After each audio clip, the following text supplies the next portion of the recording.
1-2 touch, yeah, we're locked in. I got the skills to make the girls sing, and the geezers too, yeah, we're doing this thing. Hello and welcome to episode 22 of One Game at a Time. I'm Seb O'Neill, joined as always by my cast of very special co-hosts, starting with the one and only Mark Talbot. Mark, how are you this evening? I'm very well, Seb. How are you? I'm quite well myself. Also joined by Alessio Carocci. Alessio didn't have to play this weekend. No, I didn't. It was pretty good, and the weather's a bit better at this point of the week, but I think it's going to get a bit worse, so we're not too cold in the study this week. Very good to hear. And finally, also joined by David Grant. David, how are you on this fine week? I'm very well, thanks, Seb. How are you? How are you, Mark? How are you, Alessio? You look like you've just got out of bed. just not the best hair day at the moment after the shower, but Yeah. Something I don't have to worry about. As always, we'll start with the picks of the week. David, we'll start with you this week. What do you have for us? Oh, right. I wasn't expecting that. Do you not want to go first? No, I'm fine. I've got birthdays. Where have I got birthdays?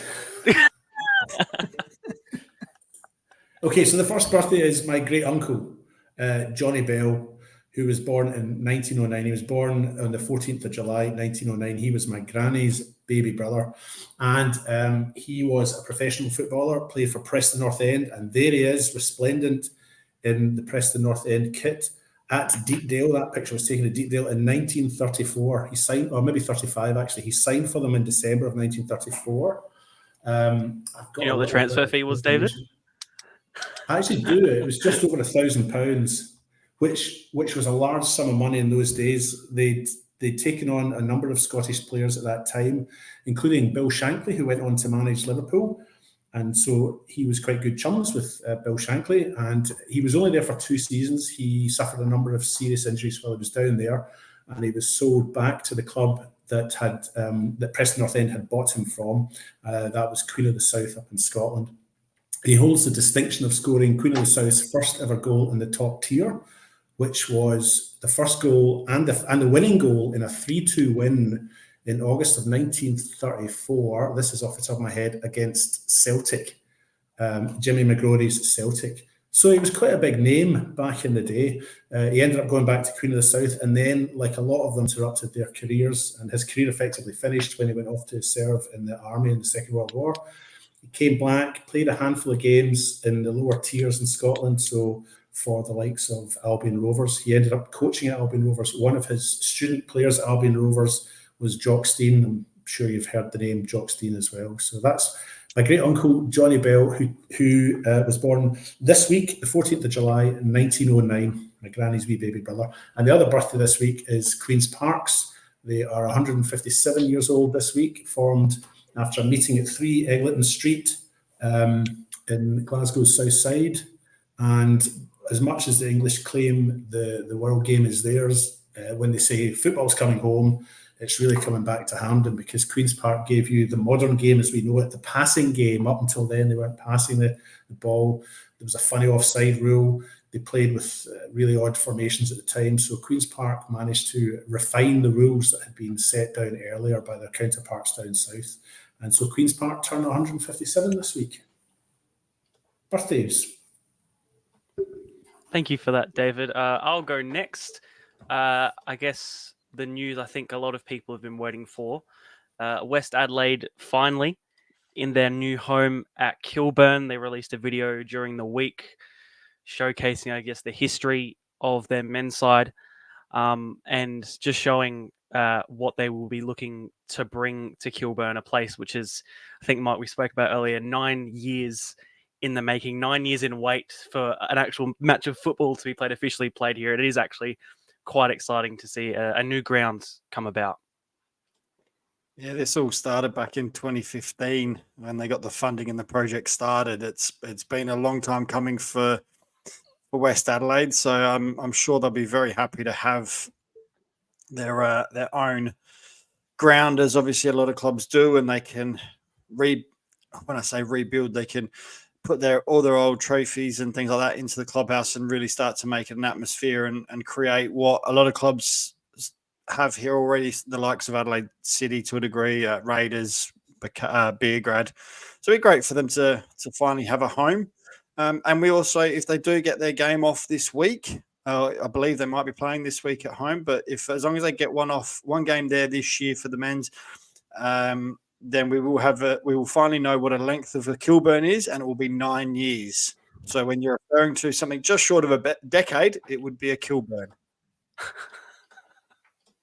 Of course, yeah, very excited, and yes, good to know how long it actually is in a length of time. How long that actually is. Mark, we'll stick with you for your pick. Yeah, look, I just wanted to quickly touch on Benny Dale and his South Adelaide team this week just gone. They beat Croydon, which we expected them to win comfortably. They ended up winning 20-0. But the thing that I wanted to highlight was that Sky Tucker has scored 11 of those 20 goals. I don't know if anyone else has done that this year. There've been some big scores, but she scored 11 goals. So a shout out to Sky there. And I don't know anyone that scored 11 goals in an official league game before, but that's some pretty decent work there. So in saying that, they only had 6 scorers in total. But yeah, she scored 11 goals out of the 20. So not a bad effort. Absolutely. Alessio, will finish with you and I guess move on into the results with, of course, the cup final, which occurred over the weekend. A very, very exciting spectacle, I think, for everyone to just watch and take in. Yeah, I mean, it was a massive game. I watched online this week, and it was great viewing as well. The camera angles were fantastic, looked professional as we all like it. And yeah, it was just a second half magic from a couple of players, and Josh Murray as well, having a day to remember with 2 goals and a starring performance as the man of the match in this game. And yeah, it's a big performance for Campbelltown as well to finally lift it after 30 years. I mean, both teams were looking to break the drought. It was going to be one of them by the end of the day, and it turned out it was Campbelltown. And a few players got their taste of their first silverware in a while for Campbelltown, and some of them probably the first time they've ever got one, a major one as well. I think Josh Murray, we just looking at his stats before, he might have had a few league titles or State League 1 promotion ones, but as a fully fledged starter and a big name in the team, this is his first major one, and I'm sure Campbelltown are looking for many more this season. I guess David and Mark, we of course were both there on the broadcast that day looking at the game as a whole. I think we all had a general consensus that we think it would go to extra time and possibly penalties, but Modbury just didn't really show up on the day. What do you think that might have really occurred to? Do you think the occasion, I mean, they've had these finals in the past few years where they've really not shown up and they've been battered, to be honest, in all of them. Nice way to put it nicely there, Seb. I'm being honest. Yeah, I'm look, being honest. I wouldn't expect anything less. Yeah, look, Modbury really. I spoke with Hendo after the game. If you saw the broadcast, and he hit it smack bang on the head. He said they just didn't turn up and got beat by the better team, and Campbelltown were the better team all over the park. And I think one thing and David, you'll remember this. We were talking about how McCabe Hamish couldn't get on the ball as much, and everyone was saying how Jordan Maricic and Dan Mullen did such a good job on him. And to be honest, they did excellently. But for me, it was the holding midfielder for Campbelltown, Centofanti. He didn't allow the balls to get to Hamish McCabe. He just sat in the hole and he just really nullified McCabe from playing in front of him. And I just thought that he deserved a shout out because I thought the way he played his role and just didn't allow them to play through him. They couldn't find McCabe in those pockets of space because he kept nullifying those pockets, and McCabe just couldn't get into his usual free-flowing game. And I think that had a lot to do with it. So as much as Murray was excellent, and like I said, even on the broadcast, I said he was brilliant in the second half, and he was probably, to be honest, a lot quieter in the first half. It was him and Marino seemed to have switched roles at halftime. Marino was everywhere in the first half, and it was Murray in the second. But when you've got players like that for Campbelltown, you can afford to do that. Marino could take his foot off the pedal a little bit because he did a lot of damage to them in the first half, and then Murray destroyed them in the second. So they were able to get their attacking players on the ball in good areas. Modbury were unable to, and I think that was probably the telling story in the end. Yeah, nothing much more to add than that. I mean, I think you're right. I think Campbelltown were the better team on the day. I think Modbury, by their own admission, just weren't good enough on the day. They had a very good start. The first 5 or 10 minutes were okay, and then Campbelltown just settled. This goal was scored in the 14th minute or thereabouts, and that was the beginning of the end. Early on, up until then, Modbury had come out. They came out the starter blocks okay, and Campbelltown even the did second look like half they were as the well. I back. thought they came out pretty well. Yeah, they started both halves really well, but you know, an unmarked Mark Marino at the back post. I think the second goal from memory, this hasn't come up in the video yet, but the second goal was also an unmarked player, and then Josh Morey's finish for the third was clinical, superb to the back post. Got to commend Maurice Natali on a coaching decision that he made about 35 minutes in when he decided to make a change and take Joku Wall off and replace him with Makeda. You know, they were at the time, were they 1-0 down or 2-0 down at the time? I can't recall exactly, but just one, yeah. But I mean, obviously, you know, he's obviously thinking about making changes that early on, and he's just really switched on. And it was a shock, I think, for us all to see Modbury making a change so early on, and difficult, of course, for a player like Wall to probably take. He had to, you know, take one for the team sort of thing and come off. And it was interesting that change was made. But Matsumoto was having a great game on that far side. And I think the first goal came as a result of his cross or his build-up play. Yeah. And the second goal maybe as well. I can't remember. But look, without going on about it too much, I would say that Modbury just weren't in it, and Campbelltown deserved a win. But you know, I think Modbury got to hold their heads high and think, well, you know, they've lost this final, but they're still in the Australia Cup round of 32, and they're still sitting second in the league and scoring very well. Only Metro Stars have scored more goals than them this year in the league so far. So they've, you know, it must feel like for them that the season's over, but it's far from it.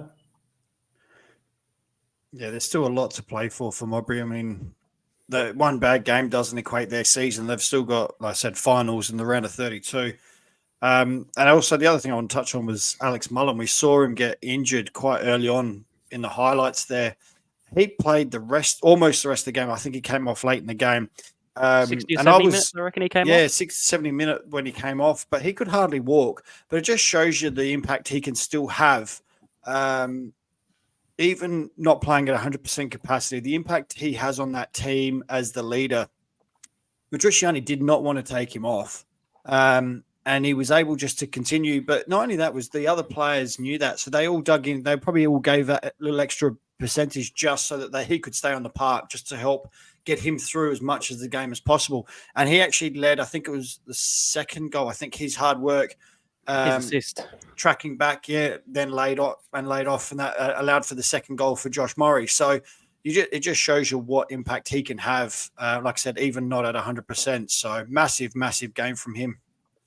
You're even seeing, like, in the highlights here, how many times that he was either taken down unfairly. You saw one earlier, just constantly just really getting battered the entire game. But I was looking at it now. I actually played 76 minutes, so just 15 minutes shy of a full 90, and you could see he was in pain for a lot of it, and probably for me would have been maybe my man of the match, possibly just for the pure work rate and just sort of being able to get through it that hard.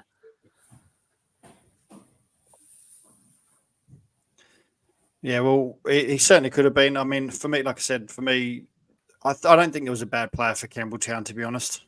You could have thrown a blanket over their top or their best players. So they all had a job to do. They all did it, and hence why they end up winning comprehensively in 3-0. So it was just a good game to watch, though, as well. It wasn't completely one-sided in the fact that it was just a whitewash. It's just that when Modbury did get a chance, we see there Woodland's making a big save. That was through a sea of players. You would have seen that late. So it's just one of those games where it didn't quite click for Modbury, but they still had those half chances and a couple of chances here and there to keep the game interesting. And if one of those had gone in, that's at 1-0. If that had gone in, it changes the game completely. Before we do, I guess, leave the subject of the cup final, of course, at the end of the game, Josh Morey was named the man of the match. But if we had to pick someone else, who would have you picked That question going to all three of you. It's a difficult question, that. Because I was going to ask it in can't- broadcast to you and Steph, David, but I got beaten to it by the actual official announcement. So Yeah, I remember that moment. Like Mark said, I think Campbelltown didn't have a weak player. It was very much an ensemble cast. Each player played their part. For me, there weren't really any standouts. That played over and above each other. I don't even know that Josh Morey, at the risk of questioning his performance, was he much better was he a standout above any of the others? I don't know that he was. At the back, they were superb at the back. They didn't concede a goal. Obviously, they kept McCabe quiet. They kept McCabe out of the game. The midfield was very good, and up front, Alex Mullins feed through and Matsumoto's feed through to the strikers, Marino and Josh Morey for their goals. It was across the board. It was a great team. If I had to pick one, I don't know. I can't pick Woodlands. He had 2 saves, and they were very good saves, but that's all he was really tested to do. The back four, well, they did I can't pick one. I can't. Maybe Matsumoto was a standout through the first half, but he sort of disappeared a bit in the second half. Morey was a standout in the second half, but he wasn't really around in the first half. So can I make it Matsumoto and Morey? Can I have 2? I can have 2. Yeah, why not? Yeah, 2. Matsumoto and Morey. For me, I actually he did a lot of unsung work, and I mentioned him earlier with Centofanti. For me, he nullified everything that Mowbray offered going forward. Yes, like I said, Maricic and Mullen at the back were brilliant, but if it wasn't for Centofanti protecting them and just cutting out the balls to McCabe's feet all day and just not allowing him to get into those spaces, because like I said, McCabe is their leader. This is the goal, I think, here. Alex Mullen just worked hard and put Murray through. But for me, it was, like I said, you can't. It's too hard to pick one. But I think Centofanti, unsung hero of the side in the fact that he just allowed the rest of those players and the attacking players to just play. And for me, when you've got a player like that doesn't look for those highlight reels and things like that, you've got a real sort of team player. So for me, I'd probably go Centofanti. Yeah. So did you say if we didn't choose Morey, or we can still choose? If it wasn't Morey chosen as the man of the match, who would you pick? Yeah, I would say Can't pick him because he's your mate. I would say Alex Mullins, but I just thought some of the tackles and stuff. We just saw that one before he got injured. Just to go for a slide tackle like that and absolutely get all ball off someone like Tim Henderson, who doesn't shirk out of a challenge himself. I just thought he threw himself about in the park fantastically, Alex Mullen, and even if he wasn't up to his physical best after getting injured a few times, I think there's another one here he might make. But I just thought he really proved a big captain performance for the day, and I reckon I would put him up there. Actually, I think are you talking about that tackle in the first half, Alessio, that he did right on the halfway line? I think he. He does one in the second half as well. Yeah, I did that one after he got injured, and he lunged in from about 50 meters away. Seriously, I was pitch side when that happened, and I thought to myself when he went in for that, I thought if he doesn't get this, he's gone. Like that was either get it and he stays on, or if he misses it, he's off, like red card. And because I was pitch side and I saw him and I was like, oh wow, and he got all ball. There was no qualms about it being a bad challenge or anything. It was a brilliant challenge, but I thought it was one of those. If he misses it, he's off. But he just I guess got it. That's what you get as such a experienced professional like him. Like he knows when to go in like that when the defender might feel a bit too comfortable, and he just still gets his passes off. And I just thought it was great to see that even if he wasn't involved, even he got an assist. But otherwise, I mean, this whole move right here started by him doing that back heel to all right. So, I thought he was just immense that day. Yep. A great cup final. I mean, I guess final thing. Alessio, of course, how was the broadcast? Was it? How do you rate it out of 10 for, I guess, the commentary, the camera work? What did you think? Yeah, I thought it was almost perfect. I mean, there was a bit of technical difficulties with sound at the start, but otherwise, I think it flowed fantastic. And Stephen Mork was an excellent addition on the commentary team as well. The pre-game show was quite good as well with all the throwbacks and stuff like that. And yeah, I thought it was quite good. Yeah, I thought the celebrations would get a bit more wild maybe at the end. No esky thrown, but otherwise, I thought it was a top performance from everyone involved. It's because it's not sponsored by Gatorade, mate. That's why. Wait till the final series when it's Yeah, sponsored by wait Gatorade. for the grand final. Yeah, a great day having had their cup final done. We'll move on to the only two senior leagues that were played across the weekend, the WSL and the WMPL. Starting with the WSL, Modbury Jets 7-0 over Cove, Adelaide Jaguars 6-0 over Fulham United, Campbelltown just narrowly beating Modbury Vista 1-0, Western Strikers 2-2 against Elizabeth Grove, and Croydon losing to South Adelaide 20-0. I suppose the two that stick out for probably all of us are Campbelltown, only that 1-0 result against Modbury Vista, and Strikers drawing 2-2 against Elizabeth Grove, Mark. Yeah, look, I mean, I think the Strikers, I'm just looking at the ladder as well, actually. Look, when we say it's a bit of a surprise, I mean, the Grove was sitting obviously in fourth, so it was a bit of a surprise. But when you look at it going into the game, the Western Strikers were the form team that had 4 wins on the trot. So it wasn't, I don't think it was as much getting the draw. I don't think it was a huge surprise when you look back at it. So it wasn't a bad result. Obviously, for West Strikers, you take a draw, but I think Grove will feel that if they'd come out of that with a win, then they would have. I think they would have stayed in third. Instead, they've dropped down to fourth behind Jaguars. Jaguars obviously jumping up to third with their win over Fulham, which again that's a result we expected. Fulham really struggling down at ninth position, haven't won in the last 5. So. That were kind of results that we were probably expecting. So, yeah, I think, obviously Campbelltown. What more can you say, really? I mean, you expect them to win, and it would have been a closer game. Obviously, 1-0 over Modbury Vista was sitting second. So, things went probably the way that we would have expected most of those games to go. Yeah, I think you're right, Mark. I don't think there was any shocks, really, was there? I mean, the bottom 3 sides lost, quite comfortably, whatever the term is. For Modbury Vista, it's a shame they couldn't get something out of that game with Campbelltown, just make the league a little bit closer at the top. It was a 6-pointer. Campbelltown now stretch up to 39 points and Modbury Vista on 30. But there's 3 teams on 25. Jaguars, Grove and Jets all on 25 points with South Adelaide on 18. Is it top 6 in this one as well that goes to finals?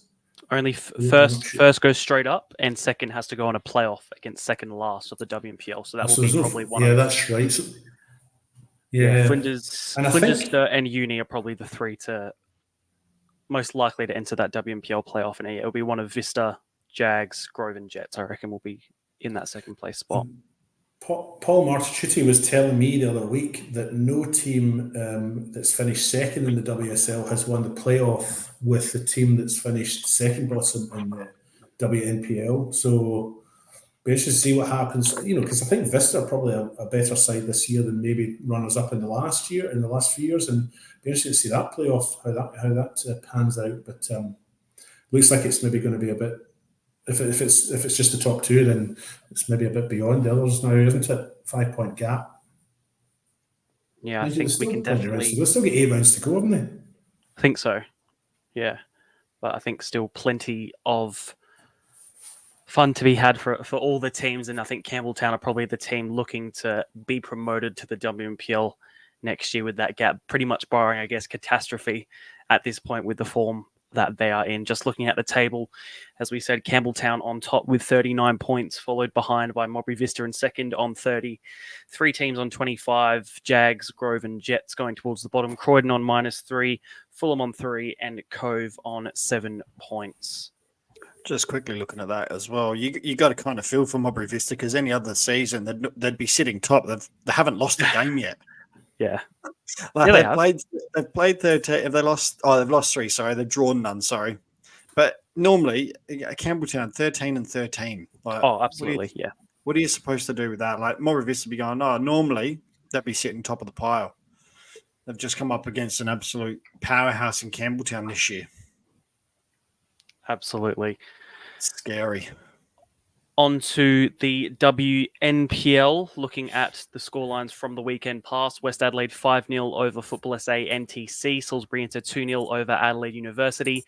Flinders United losing 2-0 to Adelaide City. Sturt can't seem to catch a break, 5-5 against West Torrens Burkalla. And Metro losing 3-1 to Adelaide Comets at TK Shuttle Reserve.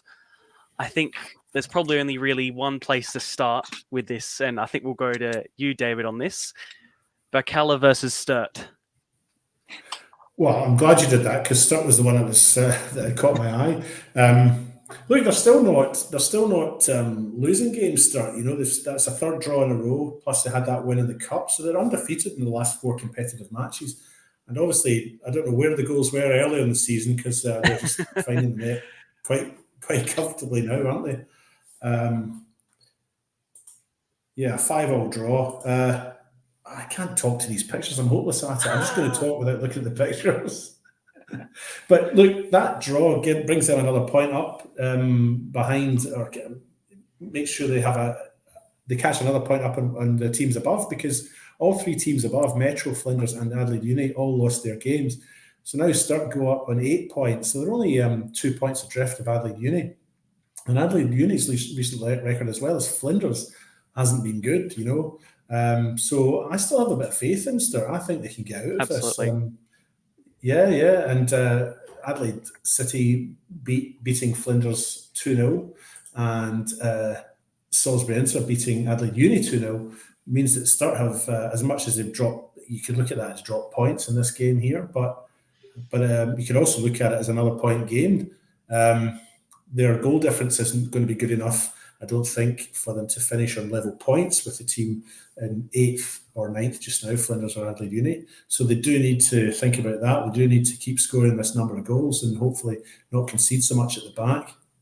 But I would take it if I was in the Sturt camp. I would probably take this one. I'd probably be I'm not happy with it because it probably feels like an opportunity lost. But it's another point as they creep up on the teams above. Of course, as well, 4 of these goals were actually in goal of the week this week, which is quite astonishing. Only 1 goal came from another game. I might just add that, we don't like to be critical, but what's the point if we're not a little bit? Some of the goalkeeping in this was a little bit below par, I think, as well. There were some good goals in it, but I did watch the highlights of this game on Sunday, I think. Some of the goalkeeping, I think, could have been a bit better, That's not a good example. Look, I'm never going to criticise. I'm never going to criticise the goalies, but you are right there, David. In fact, it could have been a little bit better. Please tell me that one of those goal of the weeks was the penalty, Seb. No, of course not. I'm only kidding. But just quietly, how good was that first finish from Nini Yamada? She sent the defender for a hot dog. Absolutely. I was going to say that. Quality. I was like, how good was the movement? She's just gone one way, sent the defender for a hot dog, and then gone back the other way. Actually, 2 defenders. I was like, that's just quality, that.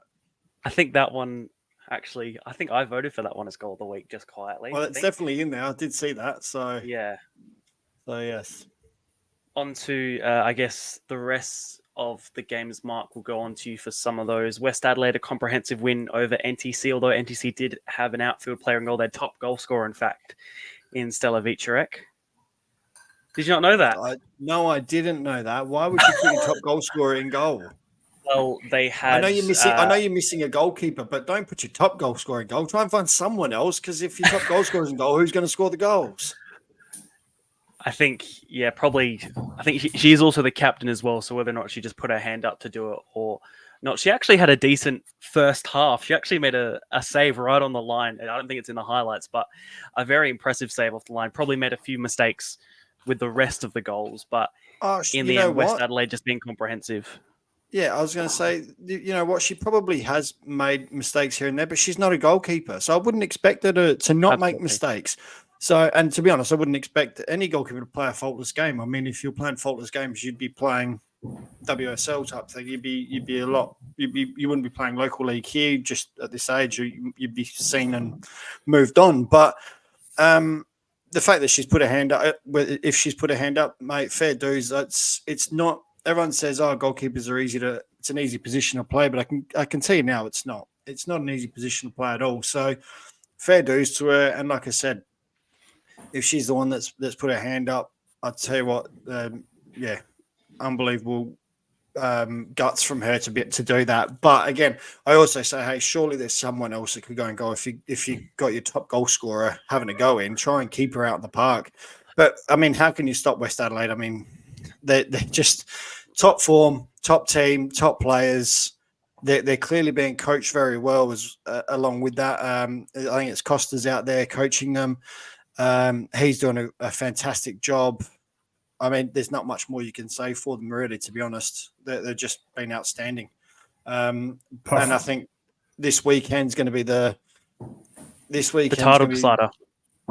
It's going to get, in my opinion, it's huge. Very well could be, yeah, because you don't see West Adelaide losing to many teams, and they're playing Comets this weekend. So massive game this weekend, but we'll have to wait and see. The other game I'll talk about quickly is the Flinders United game, losing 2-0 to Adelaide City. So Adelaide City, we know, didn't start off the best this year. They've slowly got themselves into form and are now sitting third on the table. But my concern is the Flinders team dropping now down to 8th. They haven't got any result apart from losing the last 5 at least. And as you were saying earlier, David, it brings them into play now with Adelaide Union Sturt in those relegation zones. So I'm a little bit concerned there for Flinders and Joel Porter, but hopefully they can get out of this funk and come back and get a result in their next game, because the next game for them is a massive game against Adelaide Uni. This, of course, is Flinders United's second season up. I think we've talked before about how the first season up, these teams tend to do okay. So a lot of these teams, promoted sides, might do okay in their first season up. It's about whether they can stay up in their second season. And I do wonder now if Flinders are going to be able to do that or not. I was going to add something about the West Adelaide. Oh, the quiz night, Seb. Are we talking about that? We can do. You got to give it a shout Was that out for later? No, we can talk about it. Yeah, it was good. Well hosted by Nicole Blackett and Lily DeCola.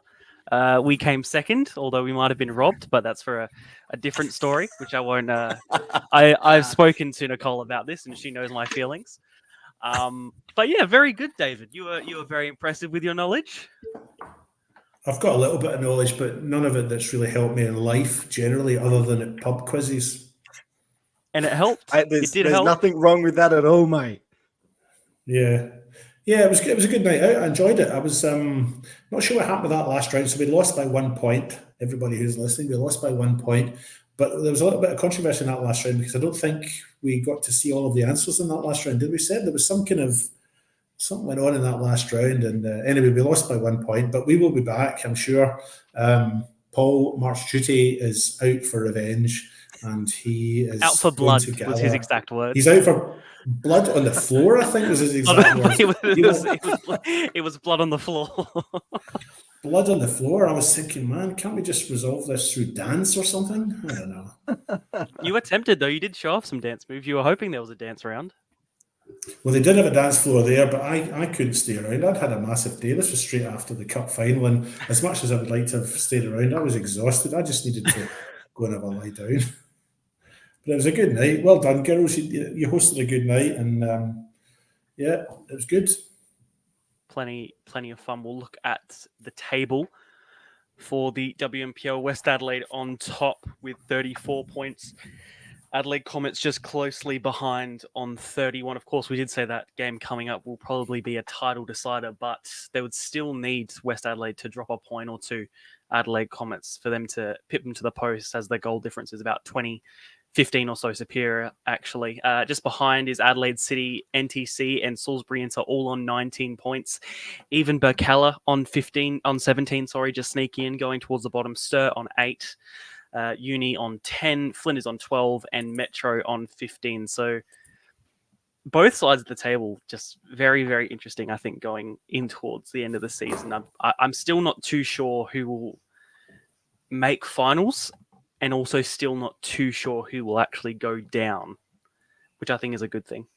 Yeah, there's still. I'll just add a little bit of spice for you as well. Adelaide Comets are the only team that have beaten West Adelaide. West Adelaide have lost one already, and it was against Comets. So And the Comets must only be kicking time they themselves. beat them, the only time they beat them was that cup semi-final as well. That's when they ended the Yeah. hoodoo. Yeah. So So very it'll be an interesting very game. I'm looking forward to it. Yeah, it'll be very, very big. Before of next, of course, we'll do our what are they called? Predictions. But we thought we might change it up a little bit. Alessio, Maybe. you've got some who am I's. We'll break it up a little bit. We'll have a little brain break. You're very proud of these. We've got some now, and I've got some saved for right at the end. So I'm very much looking forward to yours. Yeah, I was just about to. I was about to write another one now as well, but I'll just go with the ones I have so far. I don't know. I just kept going through the dribble and just like thinking of players who might have interesting backstories that you could. I might even, if I can figure it out at the end, I might try and like wing it and see if you can keep guessing it. But we'll go with the first one. So I've recently played my 400th game this season in the MPLSA, and I've scored over 100 goals. I started my senior career at Parry Hills Knights. Joel just Allwright? Who said what? Who was that? Joel Allwright. Yeah, that was one. That had a lot to add into it as well. Maybe I gave it away. Well, when you said 400, I was like, I'm just trying to remember. There was only like one player that celebrated that this Isn't it year. him and Klimek? Isn't it him and Klimek are the only two on 400? Or Klimek's 300? I thought you guys might have been confused with the Mullins, maybe. What? I didn't you're actually supposed to be. You're supposed to be delated when we get them. Not you were like really You disappointed need to about wait. that. He wants us to fail miserably. Yeah, the other questions I had for it was I made my A-League debut in 2017, and I scored a double in the Cup final in 2014. That's where you should have started, not with the 400th Yeah. game this year. Maybe I got this wrong around. All right, this one. I got you. All right. I'm a current senior coach in the FSA leagues, and I won the NSL Cup as a player in 1992-93. NSL. Say that again? Did you say NSL or NSL Cup? NSL Cup as a player in 1992-93, and I'm a current senior coach in FSA leagues. Or would be a City or a West player, I'd assume. Or like then. Well, you think the first one you think of is Paul Pezos, That's what I was going to think. but I don't think. I was gonna say I don't think it is. Yeah, I think it was a bit before his time, wasn't it? 92. It was, yeah. Current. Oh, Benny Moore. Incorrect. Oh, This is good. This is very good. Any more clues? Or if that's no one's got it in this round. No. Okay. The No. next question is: I am coaching at my 4th local league club in SA, and I'm not Australian.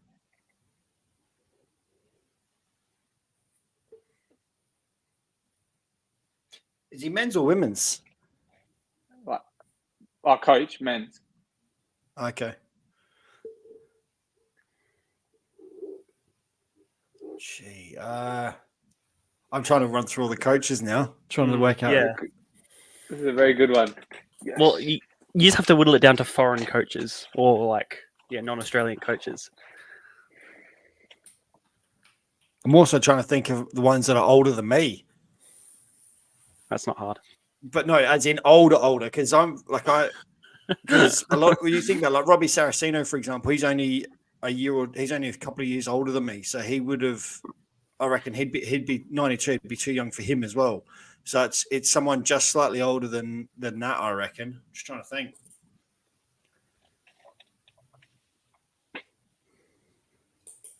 Oh, We might need another clue. There's Yeah, 2 I'm clues not here. There's 2 clues here that I have left, and I don't know which one is like easier or harder. So, my team sits second on the ladder in my league.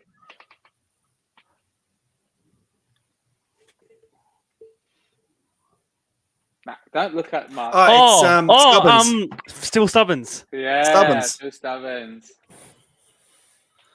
The other clue was I'd previously been on the coaching staff of 2 A-League sides. That was a tougher one.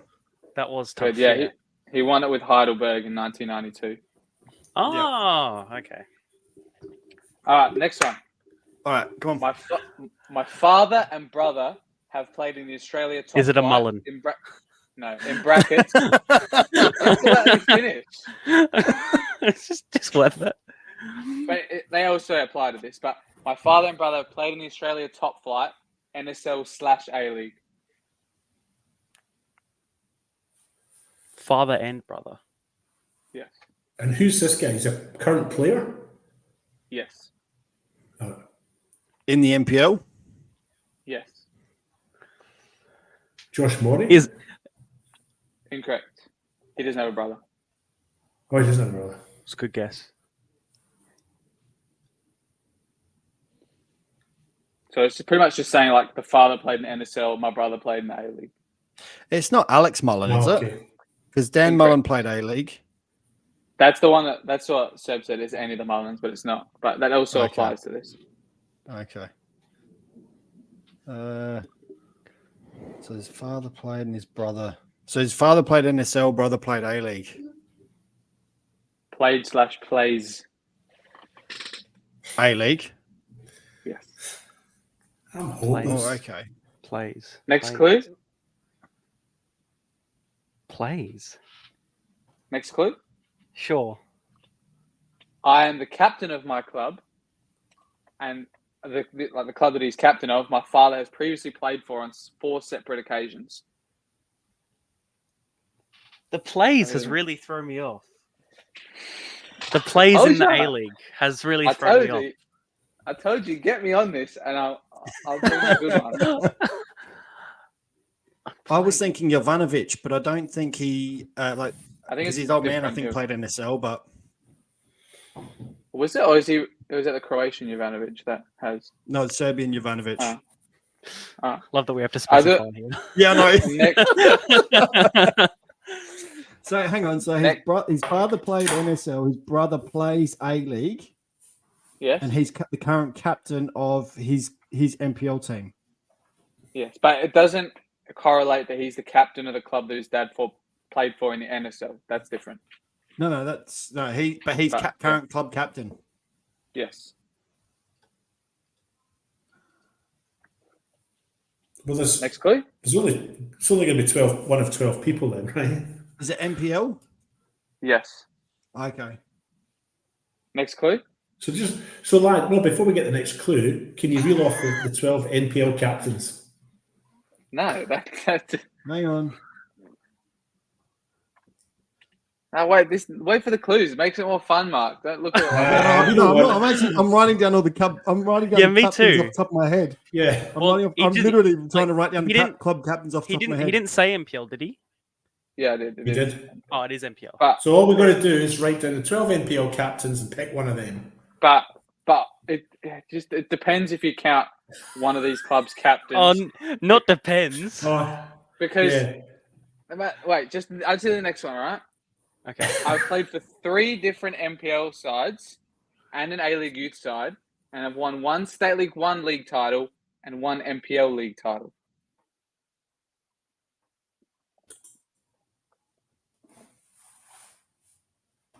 And this, maybe I add on to that, and the State League 1 championship title. Is this a player that you've made up or is it a real person? A real person. This next clue is the best one of all. I can't believe I thought of this. We'll be the judges of that. There's another one in my Guess Who's that has like an unbelievable clue at the end. But last clue?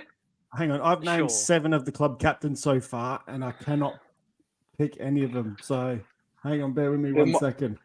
There might be Well, an no, 'cause asterisk with the I was saying, club yeah, he captain keeps on because- saying depends. So is it a vice captain even?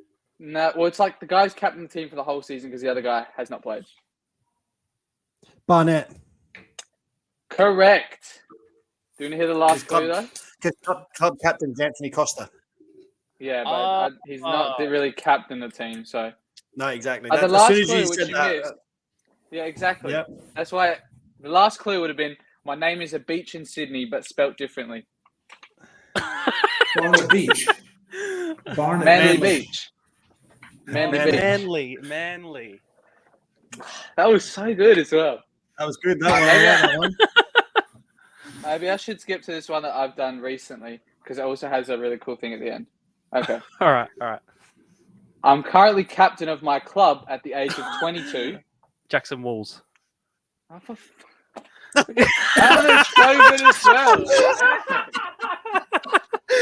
That's brilliant. Well done, That was sir. so annoying. Club captains are too easy to pick.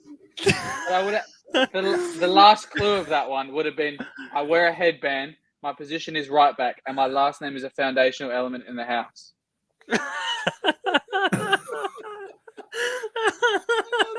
Sam, you just killed him. Absolutely I was killed saying- him. I put the Let's say, wrong ones in wrong order. After I've just tried to list all the club captains in my head, they're pretty fresh in my memory. Yeah, I know. That was one I didn't have written down at that stage. So Oh, that's that's so brilliant. funny. That's so I'll do funny. Good this work, next Alessio. one. I enjoyed that. Yeah, I think yeah, it's that's one well done. Have you got I one have, more? I have a couple, but this one I'll do. and then Right. we'll just, All right, then like we'll move. 5 or 6. I was born in Mallorca, Spain. Roberto I Fernandez started my Garrido. I started my senior career at Adelaide, Croatia, and played a season on Oh, loan for O'Doherty. Melbourne Knights. Oh, fuck, this is not even good anymore. Mate, I just did his research for the cup final. I know this. Yeah, I know. Hit me with a hard one, Alessio. Come on. Oh, that's brilliant. Those one, I messed up the hard ones already. All right. Okay, this one could be all right. I'm currently at my 3rd local league club, but I'm most remembered for making my debut at 15 for 1. T-Boy T-Boy Kamara. Kamara. Incorrect. Third MPL. Okay, so repeat it. I missed it because I was thinking I'll just get it. What? Repeat it. I'm currently at my 3rd local league club, but I'm most remembered for making my debut at 15 for 1 of them.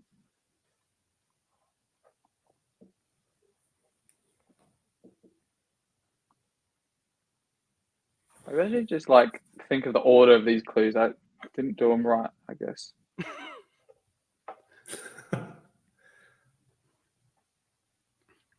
Next clue. Yeah.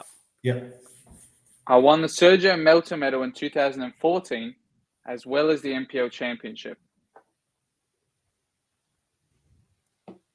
Jeez, 2014. Jeez, man, I've slept since then.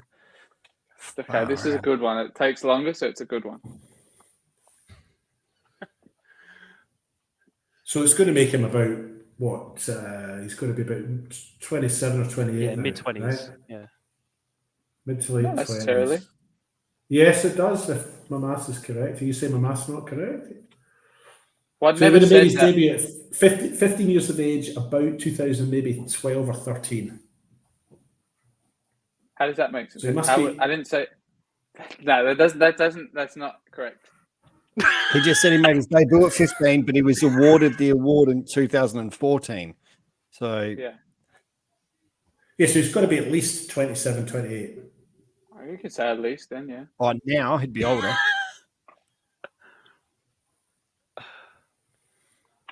Next question. Yeah. Yeah. Maybe this will Yeah. fix up David's maths. I played for the Australia under 17s, 20s, and under 23s. Most recently in 2011.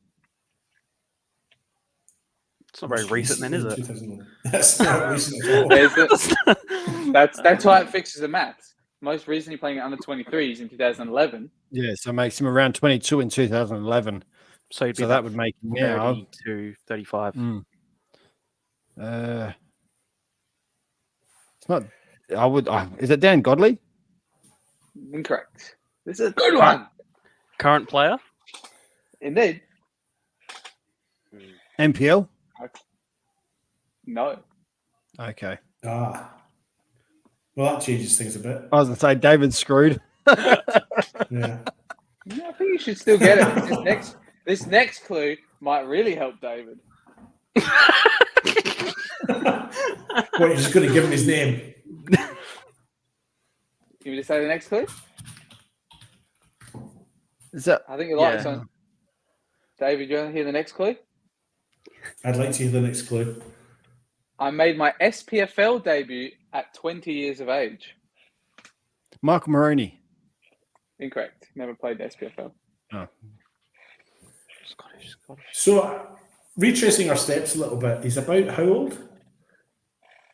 Well, he was older than 23 after 2011. He was older than 23 in 2011. So he's in his mid-30s. And he played in the SPFL in 2000 and when? No, when he was 20 years old. So about 2010, he played in the Scottish Premier League. And he's playing... That's correct. He's playing State League 1. Right? I thought this would be way. State League 2. I thought this would be Oh, way State League easier. 2, yeah. I thought this would be way easier. This is like one that I thought. All right, there's no need to be taunting. Great. This is a great one. The best one so far from me. Yeah. I thought, honestly, I don't even want to say the last clue. Seb, can you just mute him while we think?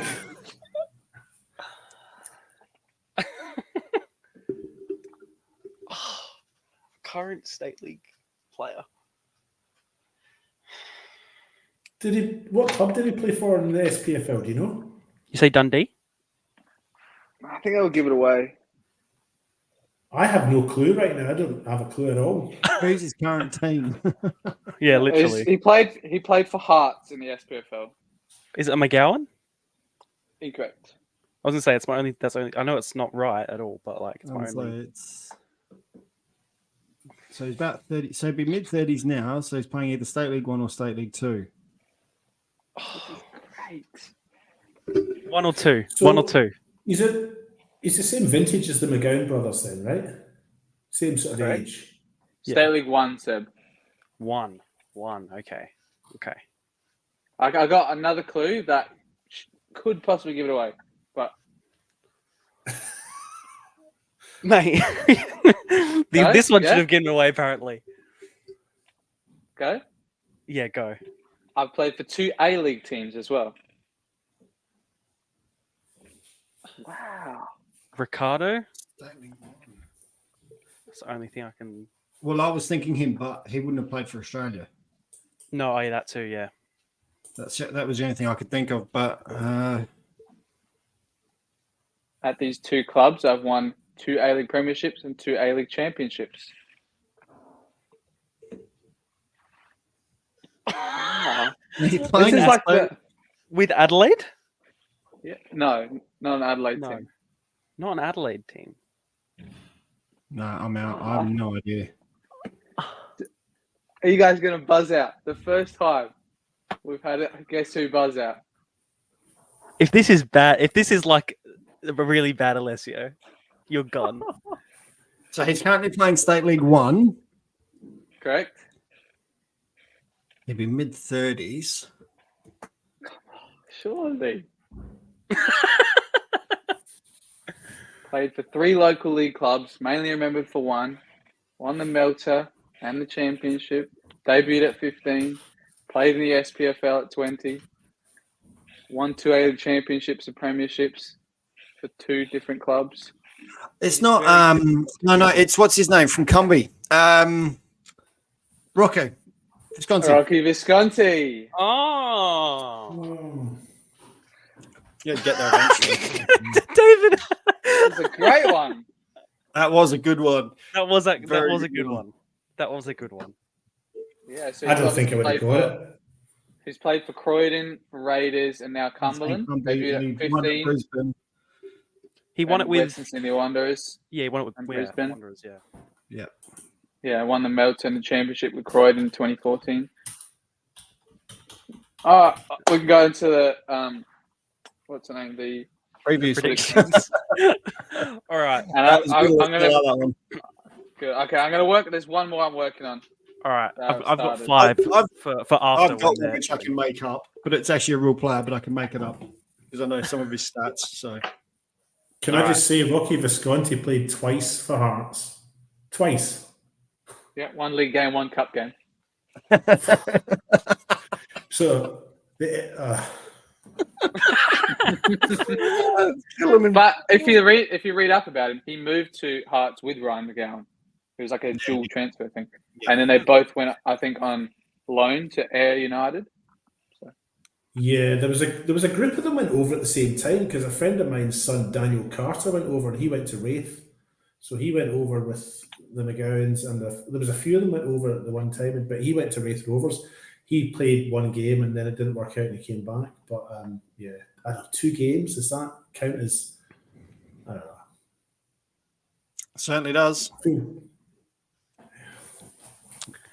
On to predictions, starting Let's with do it. round 18 of State League 2, ready? starting Yeah, on let's Friday do it. night. Yeah, I got my stuff here. Friday night football between Eastern United and Mount Barker United. I'm going to go with a Mount Barker 2-1 win. This is quite an interesting game because Eastern only played last night. Correct. They They lost. No, they beat Noarlunga 1. 4-1, yeah. Sorry. So that leads them into some good form going into what effectively is actually a tough game. They've got to back up a game 4 days later than actually 3 days because they played Tuesday night. They're now playing Friday night. So very short turnaround time. So they're hoping for no injuries at home. I'm actually going to go a Mount Barker win as well, just for that reason. Mount Barker have got obviously the rest. Eastern played last night.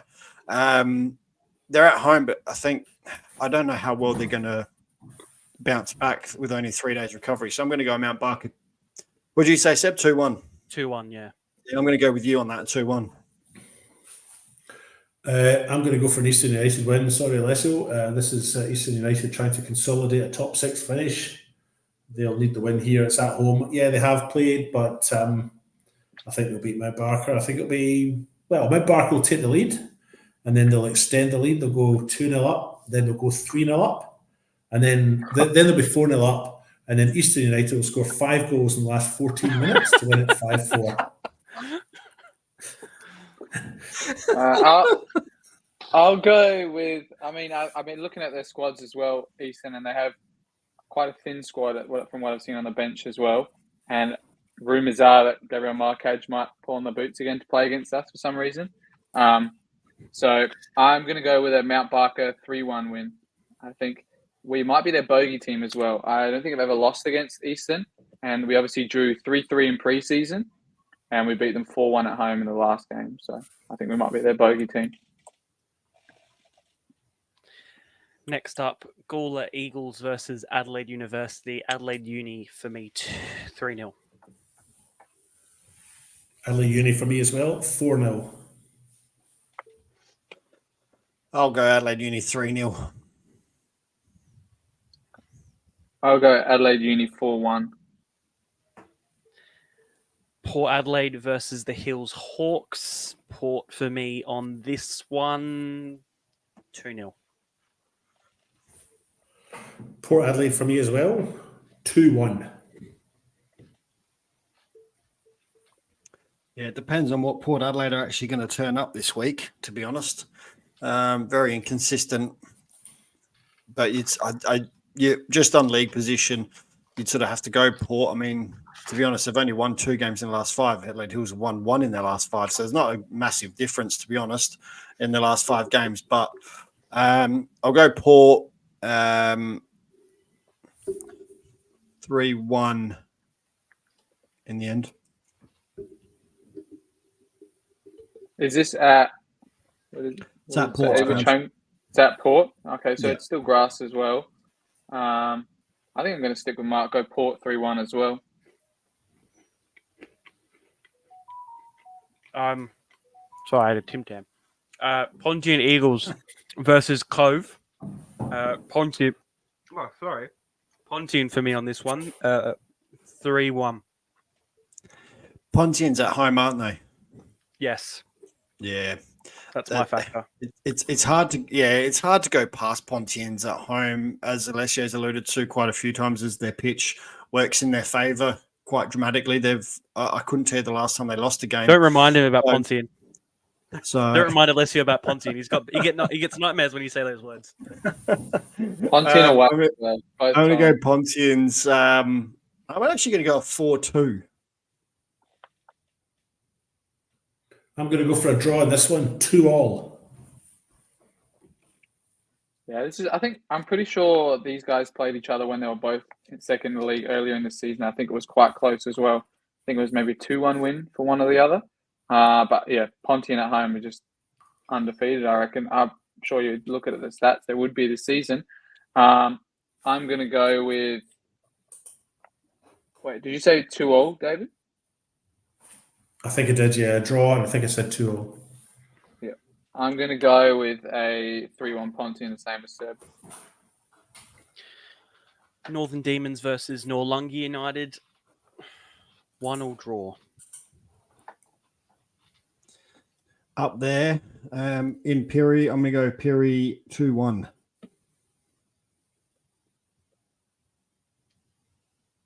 Yeah, I might go for a Northern Demons win here as well. Close game. I'll go for a 3-2 win for Demons.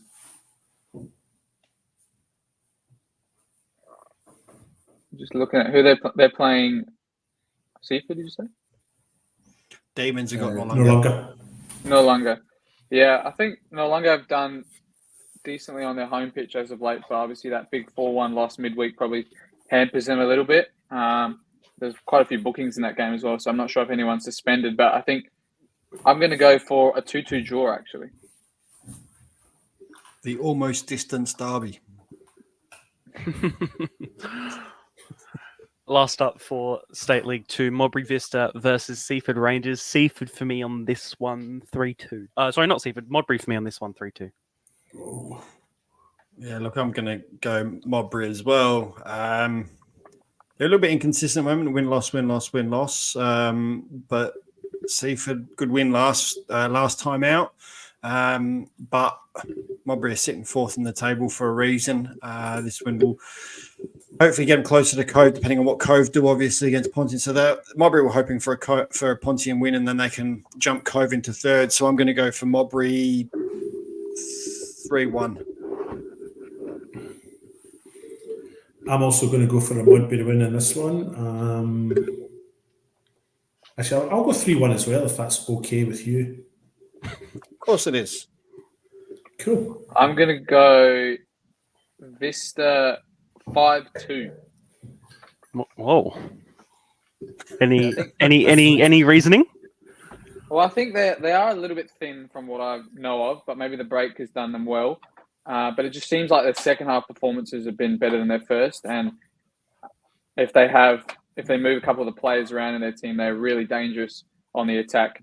So I think if they bring players back into that attack, which has been firing the last couple of weeks, then I think they're going to do quite well against the Seaford team, who's got a few new players as well. One of my good friends as well, Tane Harding, made his first team debut for Seaford. And I think he might have one of the longest streaks in between first team appearances. He made his debut for Sturt Lions in 2020 in the Cup as a first team player, and then made his second first team appearance in 2024 for Seaford in State League 2.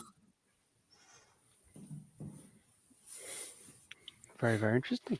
On to round 14 of the WSL, starting with Cove versus Jags. Jags for me on this one. With you, Seb, Jags will win this one. Jaggers for me as well. Yep, Jaggers for me too. Next one, a tight one between Elizabeth Grove and Modbury Jets. I think Grove 2-1 for me.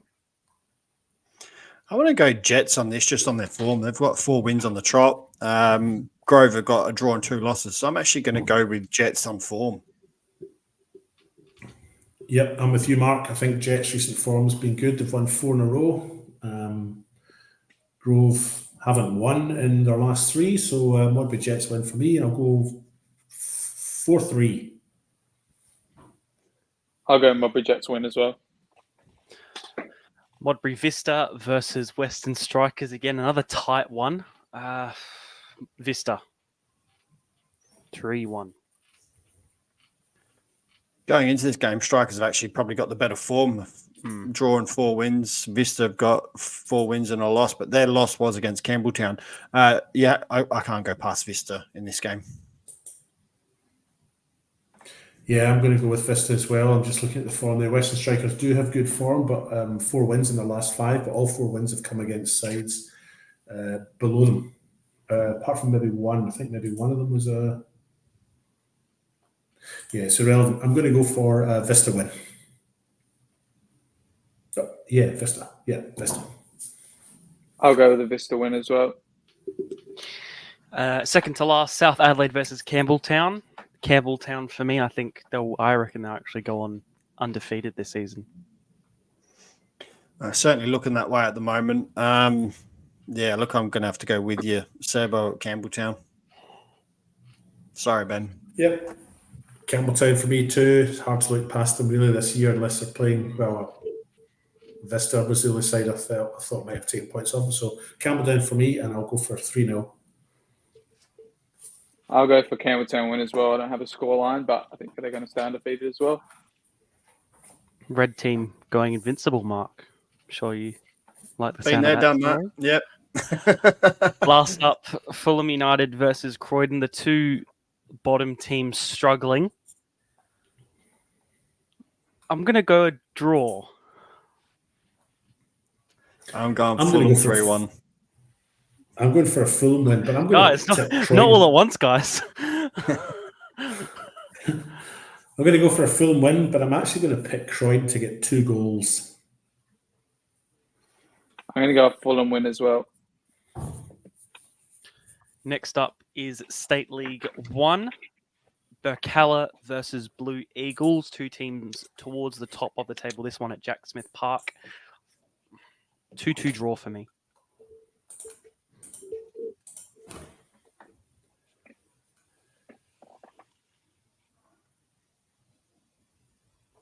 Didn't know the game was that controversial. I was just waiting. I was waiting for other people, but this is Burkalla and Blue Eagles, right? Yeah. I'm going to go for a 3-2 Burkalla win. This is a hard one to pick, isn't it? I'm going to go for a draw in this one. 3-3. Actually, 2-2. 2-2 draw. I'm going to go Burkalla 2-1 win. Next up is Western Strikers versus Cobras. Cobras for me on this one. 2-0.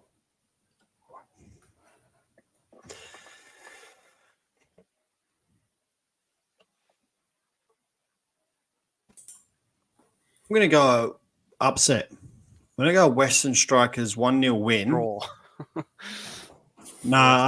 For me, I'm not doing David's upsets. I'm actually going to go Western Strikers win 1-0, purely the fact that they've got to do something. They need to win. And I'm just going to go with that and just go, look, they need to win. Cobras are safe from relegation. Yes, they can still make finals, obviously, but I think Western Strikers have got more to play for, and I think they're going to throw, considering they lost to Victory last weekend. I think, or in their catch-up game, which was on Sunday, I think Western Strikers will come out and get a 1-0 win. I'll go Cobras 2-1.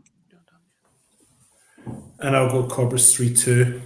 But I think there's logic in what you're saying, Mark. No, I do. I think it wouldn't surprise me.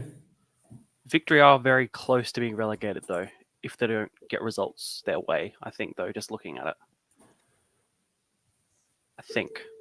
If my maths is right. Well, 7 points behind from safety with 5 games to go.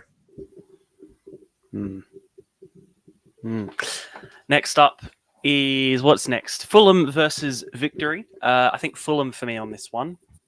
1-0. I'm going to go Fulham 3-1. Fulham 2-0. Hey, we're doing well tonight. We're getting through them quickly tonight, aren't we? We want to do the quiz. Yeah. I'll go. There's not more quizzes, is there? Of course there is. I'll go Fulham 3-1 as well. Was that everyone? I don't know if was that everyone. Yeah. That's everyone. Oh yeah. Salisbury United versus Cumberland United. Salisbury to win 2-0. Oh, he's still on the train, Seb. Still I- on the train. Where are they now? They're sitting They'll fifth. They lost to Cobras actually, just in their catch-up game. They'll get to the grand final. They're going to the grand final. Yeah. You want that shirt, don't you? I'm confident. That's a fair shout. They're actually sitting fourth and fifth. You said they're playing Cumberland, didn't you? Yeah. Yeah, so it's 4v5. They're both won 4 in their last 5. Cumberland have really found some form lately. I'm actually going to go a 2-2 draw in this 2-2. game. Yeah, a 2-2. And Matty Taylor's going to score again. He scored both goals the other night. As we know, he's playing further upfield now. He's actually effectively playing out up top. So I'm actually going to go a 2-2 draw in this one.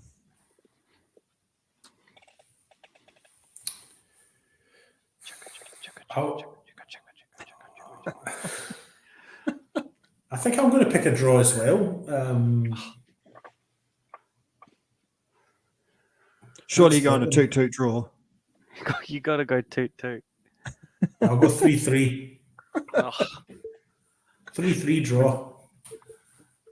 I'm going to go Salisbury 3-2 win at home. And it looks like, Matt Taylor is 1 goal behind Dante now in the top scorers of State League 1 with 14 goals. West Adelaide versus Sturt at the home of West Adelaide at Kilburn. The travelling roadshow is over, finally in their home ground. I think they'll win 1-0 West Adelaide. Purely based on home ground. Sturt to spoil the party. Sturt will win this 3-2. I do also agree with that, but I was going to say, I'm with David on this. I think that West Adelaide aren't going to get the homecoming they deserve. Can I change? And that's I think Sturt are going to come out and win 3-2. Did you say 3-2, David? I think I did say 3-2. Yeah, I'm with you, 3-2 as well. I'm going to go 2-0 Sturt. 2-0 Sturt. I'm going to go. It's going to be 2-2, and then Sturt are going to score in like the 89th minute to break hearts. So what did you say? 2, Mark? You said 2. 3-2 to Sturt. Same as David. Yeah, I'll go 3-1 Sturt. All going Sturt. I'm just worried that the event is going to hamper their prep and things like that, and it's going to play on their mind. So I think it's going to be funny as well because obviously it's a new stadium. I think it'll be funny. But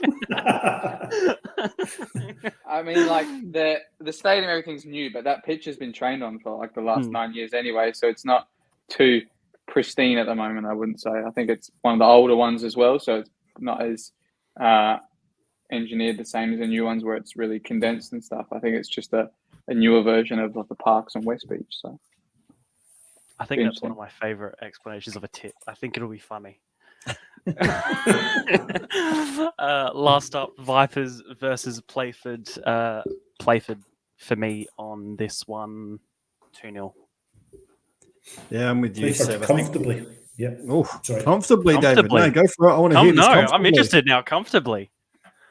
Playford comfortably, 4 goals to 0. Wow. Look, I'm going to go with 3-2 to Playford. Balamba's going to... Is it Balamba? He's been scoring pretty frequently. I think he's going to get on the score sheet again, but Playford will come away with a 3-2 win. It's at Playford, isn't it? Yeah. Or is it at Vipers? Yeah, it's at Playford. So, yeah, 3-2 for Playford. Yeah, oh, no, sorry. It's at Vipers. It's at Vipers. Sorry, it's at Vipers. Let's just do 3-2. Oh, okay.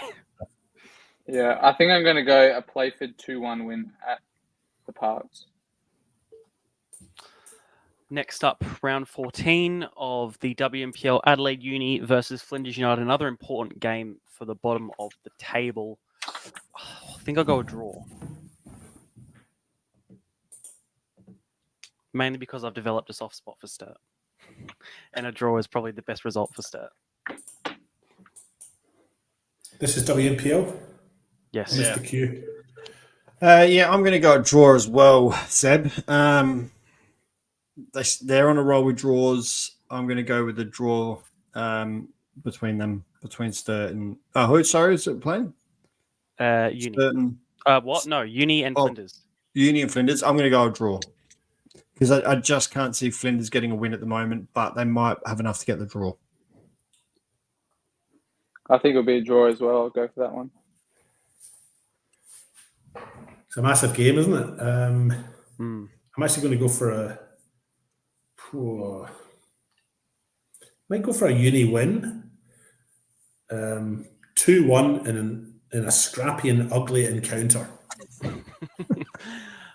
Next up, Sturt versus Salisbury Inter up at Corinna. Again, another very important game.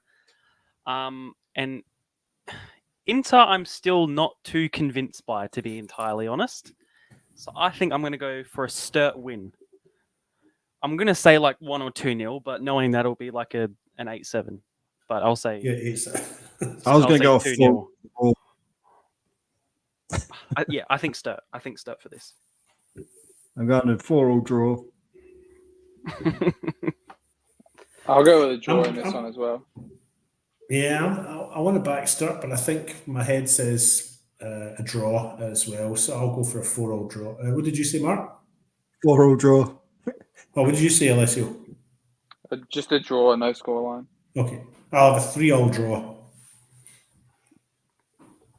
My only game for the weekend, Adelaide City against Metro. City for me on this one, 3-1. Yeah, as I was saying earlier, Adelaide City, they didn't start the best, but they've come into some form. Funny enough, a lot like their men's side. But for me, it's Adelaide City as well in this game. Yeah, I'm going to back Adelaide City too. I'm going to say 3-1. I'll go with an Adelaide City win as well. FSA NTC versus Burkalla. Again, I'm not too sure on the goalkeeper situation for this week, but I think I'll go Burks on this one, 2-0. Yeah, I was going to go Burks. They're going to find form. All their players come back. They've got some big players for them. They're going to gel this week and get the win.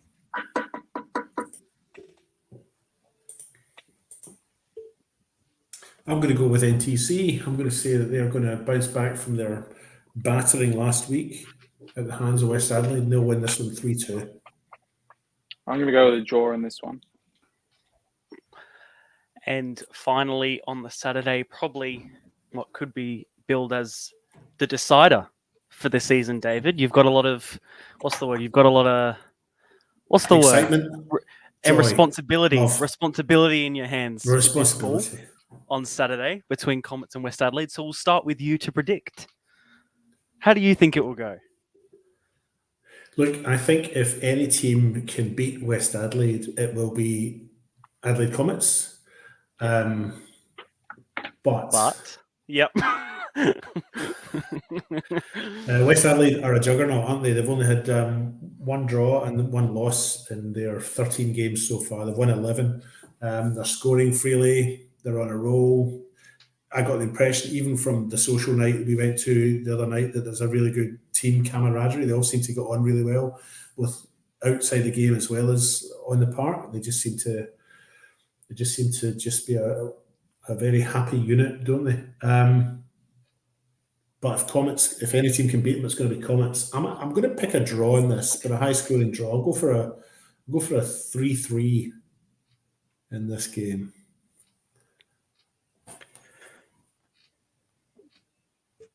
I'm just going to go a West Adelaide win, to be honest. I think they're a juggernaut. I as much as I think Comets are the only team that can beat them at the moment, I can't see them conceding goals either. That's the problem with West Adelaide. They've only conceded 7 goals, I think it is.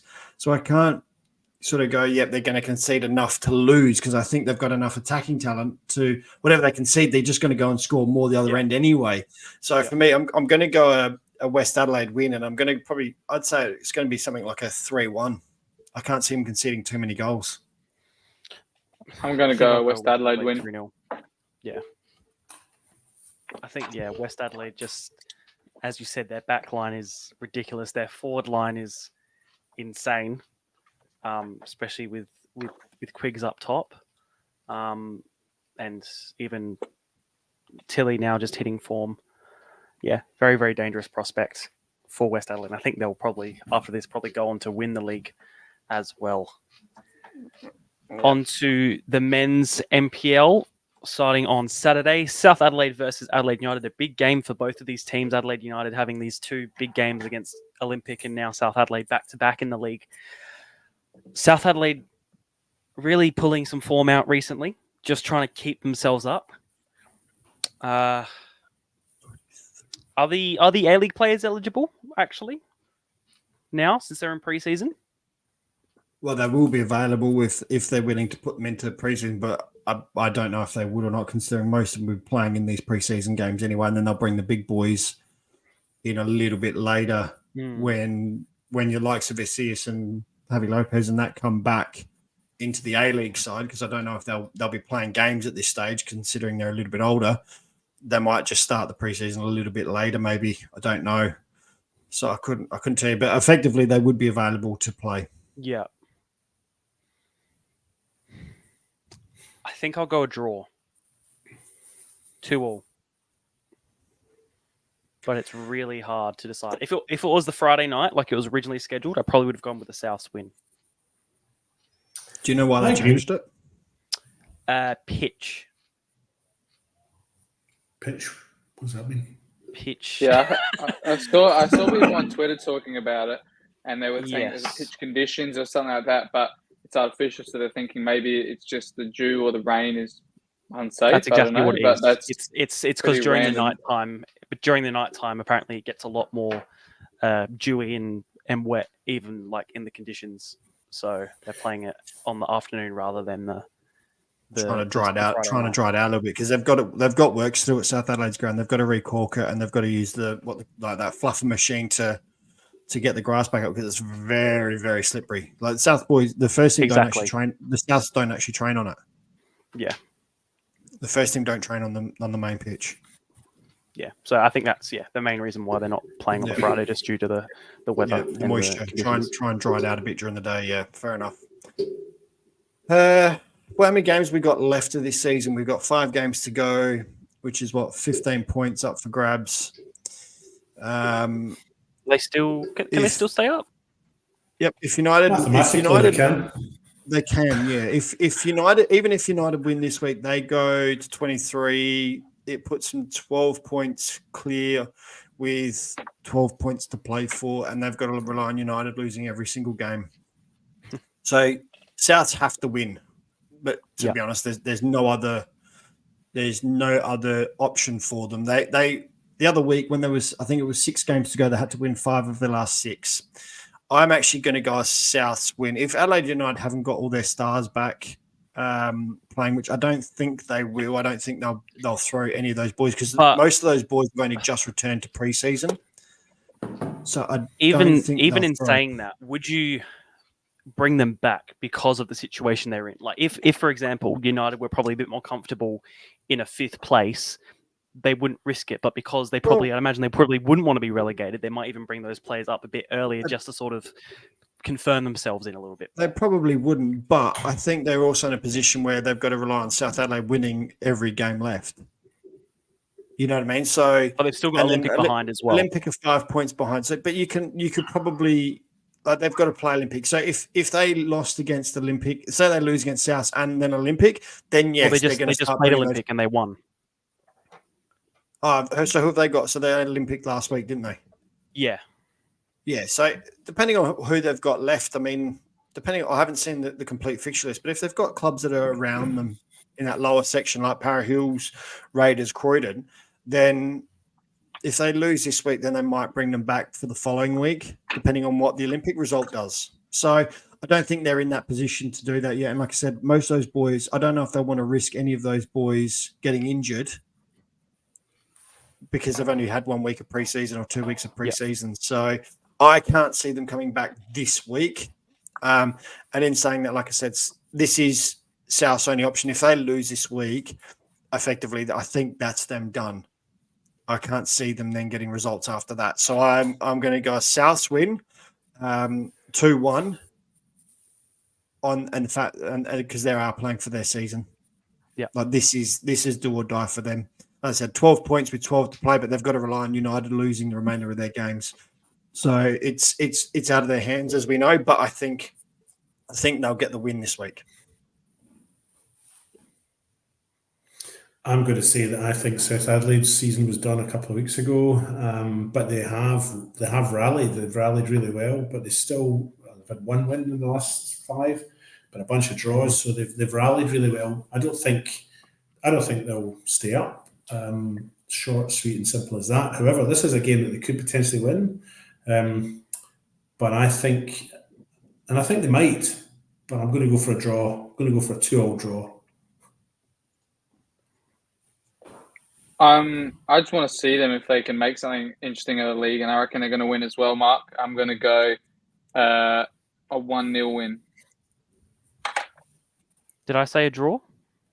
You said, 2-2. Yeah, okay, I'll stay with that. Next up, the derby, FK Beograd versus Croatia Raiders.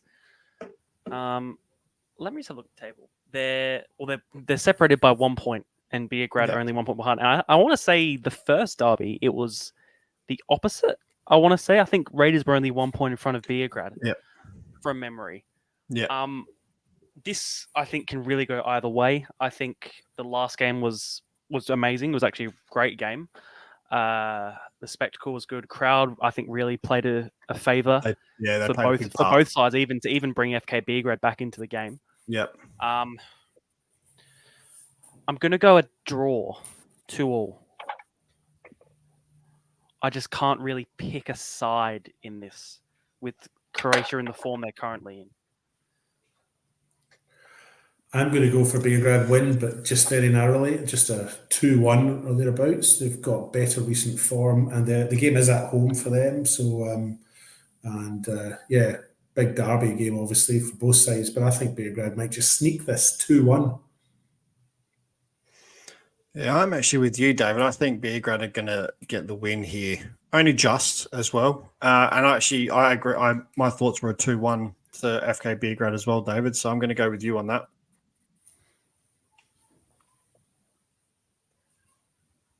I'm going to go a 3-2 Beograd win.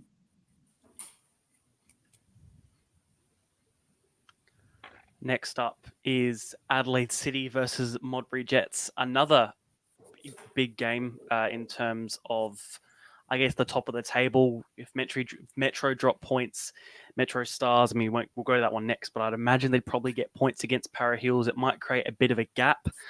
But I think City, 2-0. I agree with you, Seb. I think Adelaide City, I mean, I don't think, when did they last lose a game? They haven't lost in about 8 or 9 rounds, I don't think, have they? But they have had a gap, and that could allow them to switch off. And Modbury haven't had a gap. They're coming off the back of that cup game. They might be a bit angry about that, maybe bounce back from that. But I am with you, Seb. I think Adelaide City will win this, but 3-2, very tight game, 3-2. Yeah, this for me is a very interesting game because Modbury go one of two ways. Their season falls apart after that loss because they can't get themselves right, or they get themselves right and they take that on as their springboard to finish the season and really push on. So it could really go one of two ways. LA City, great form, as you said, David. I'm actually going to go a 3-3 draw.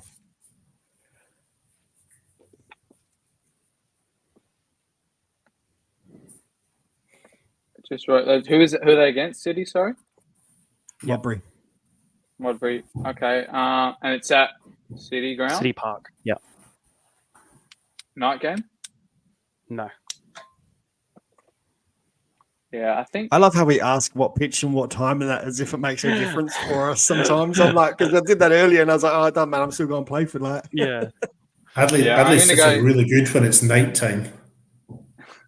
I'm gonna go Adelaide City 2-1 in this one. Because they're much better in the dark. Next up, Metro versus Para Hills. The first game was completely one-sided on that night at the Paddocks, and I think it'll be the same again. Metro to win 3-0. Yeah, look, I'm leaning towards a Metro win as well. I'd actually go as far as to say it could be a 4 or 5-1. To be honest, I'll go with 4-1. Yeah, I think Metro Stars will win this comfortably. I'll go for 4-0. I'm going to go 4-2 Metro. Adelaide Olympic versus Croydon. Again, looking at the table, these teams, Croydon looking to just sneak into the top 6. Olympic still needing some points to stay up. I think Olympic for me in this one. 2-0. Oh, no. Have I gone Olympic? Can someone else go first, please, while I think? I think this one will be a draw. I think Olympic have got a lot to play for, but I think Croydon are probably better recent form. But Olympic will be more to be. They've got more to play. Well, have they got more to play for? They don't, because Croydon are still trying to get into that top 6. I think it'll be a draw. Can't split them. It'll be 2-2. Yeah, I'll go with Croydon 3-1. Wow. Draw 2-2. See, I can't split them. I'm not sure which way to go with this one, because I think Croydon have got one of the best strikers in the league in lucky Andre for you, Carl, Mark, there's such thing as a draw if you can't split. Yeah, I know, but I also the problem is I don't see it finishing all square. That's the thing. I think there's going to be a winner, but I'm just not sure which way Mark, it's going to go. obviously, then they can be splitted. I don't know. Look, I'm going to go with my heart on this one, because my head can't split them. I'm going to go my heart, go Olympic, and go a 3-2 win to Olympic, because it's my old club and I want them to stay up. So, and before you say it, yes, it was one of my old clubs. Before anyone says it, I was going to leave it that time around. Lastly, unlike you said, Adelaide Comets versus Campbelltown, 3rd versus 4th, both on 28 points, looking to close that gap between Metro and Modbury. I'm going to go Campbelltown 3-2.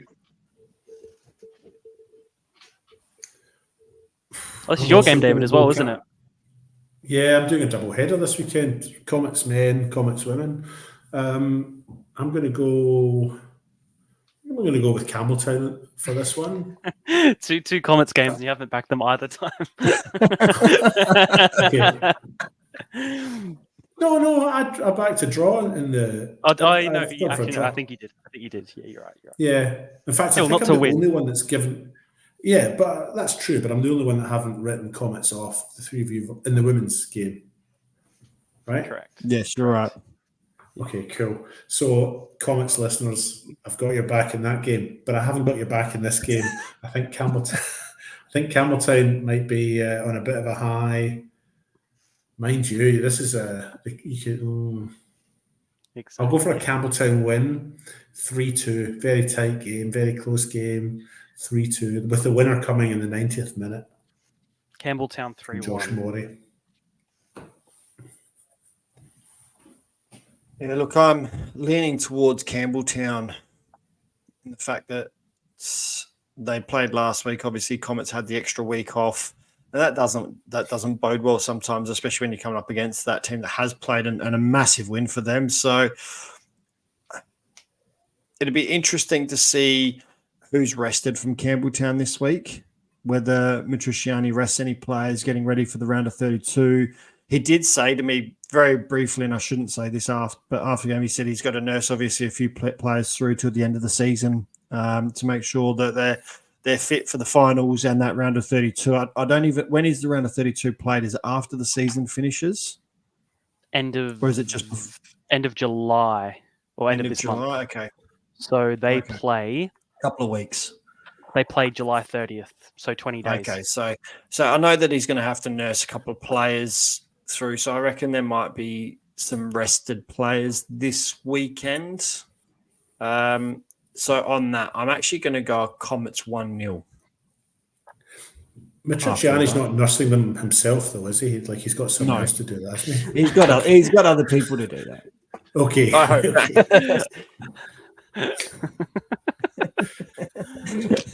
Hey, have you seen the size of Dan Mullen? I don't think anyone's going to be able to hold him. He's a big boy, man. I tell you what. He walked past me the other day, and I thought, I'm not that short. I'm relatively tall, and he towers over me. I'm like, bloody hell. Was that everyone predicted that one? Yep. Yeah. Cool. Yep. Predictions done. Very nice. Okay. So with predictions done, we'll go through to our last bit. More who am I's. These are always fun. We like them now, don't we? Everyone say, David does Seb, you're so good at these. And so is Alessio sometimes. All right. First one, right? Men's or women's, current or former South Australian League players. Okay. So first one, okay. I have 2 siblings who also currently play in South Australia.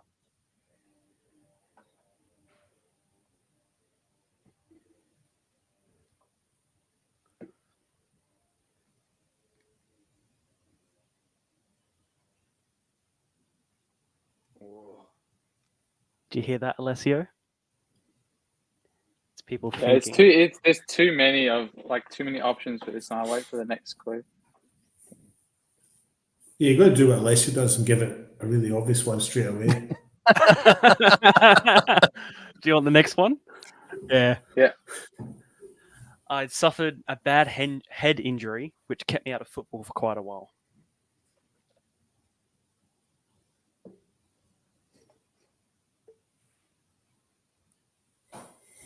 Migliaccio?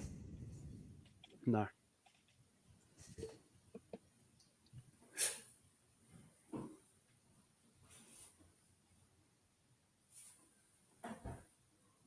Next one? Yeah. Yeah. I've played overseas in the USA and in Sweden. I reckon it's definitely a women's player. It's not Dorber. Oh, yeah. Chelsea First name? Dorber. It is Chelsea Dorber. Oh, well So done. I'm assuming obviously Dorber at City and Darcy. where's the other one? West Adelaide. West Adelaide. West Adelaide. Yeah. My other clues were I scored 31 goals in 11 matches in one season, and I won League Player of the Year in 2021. All right. This next one. If Alessio's was good, this is a good one. All right. This is a really good one. All right. All right. First one. I am a Hall of Fame member for an English top flight club. Neil Young. No. Yeah, he thought he had me, didn't he? Thought he had you. No. All right, hang on. So he's a English Hall of top flight. Famer for a He- what? He is a Hall of Fame Right. member for an English top flight club. Is it a current For player? English top flight club. No. English top flight club. So are we talking this season coming or the season past top flight club? This is a former player. Oh, as in Yeah. as of this coming season. Premier League. Yeah. Yeah. Yes, Okay. an English top flight club.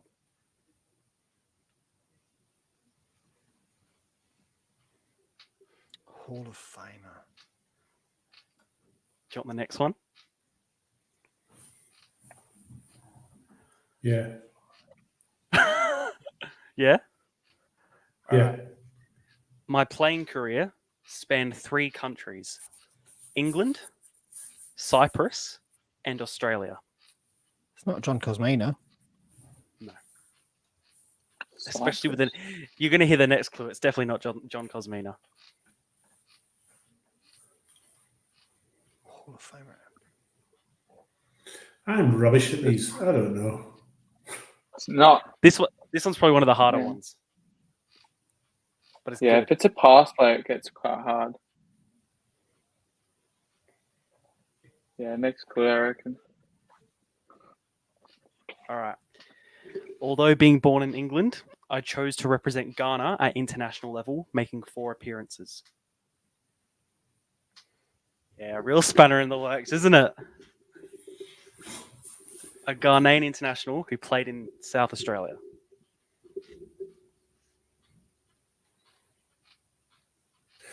Do you know, Seb, you should open this up. If anyone out there is listening, put it in the chat. Yes. Is it absolutely. Carl Maynard? No.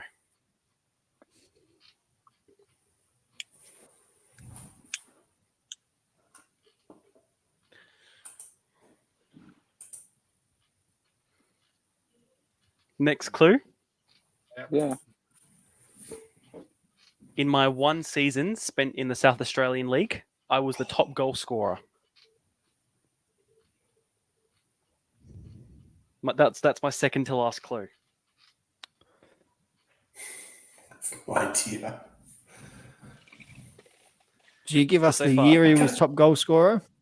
No. Or the club he played for. No. No, I won't give that away. Did I give it away? 1 season, top goal scorer.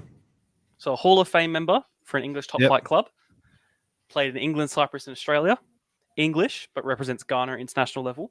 And was top goal scorer in the year he spent in the first division in South Australia. Remember there was a Rodriguez that played for Raiders at one time. It wouldn't have been him. Nope. I I've reckon got it's one going more. to be an NSL player. I've got one more I clue. can't even think of any Ghanaian players that have played in South Australia. All right. I What's the reckon it last must be clue, an Seb? Come on. NSL player, yeah. I In played fact, I can't 10 even think of any games. Ghanaian players. I played 10 games for Adelaide United, scoring 1 goal in 2009 to 2010. I think I Oh, mate, I was overseas. I wouldn't have a clue. I don't even know who was in the squad in 09 and 10. It's not Jonas Sally. I think I know of the guy. Ghanaian 2009-10. Not like a Bubba something. No. No, I couldn't tell you. I don't know any of the players in that time period.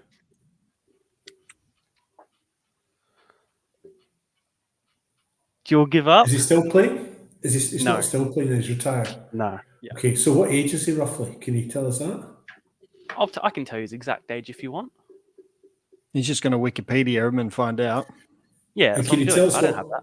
Can you tell us what club he played for in England? He played for clubs. Did he play for any other NSL teams? Nope, never played in the NSL. He's Any currently other aliens? 47. Only played for Adelaide United. Can you tell us what clubs he played in England? I In think England? you have one guy. What's his name? What Did do you he- think? Did he play with Damien Murray? No clue. Possibly. Can you tell us the thought clubs this he guy played for in played for England? Perth Glory as well. So the clubs he Mute played unless for. you- The clubs he played for: There we go, David. You got it.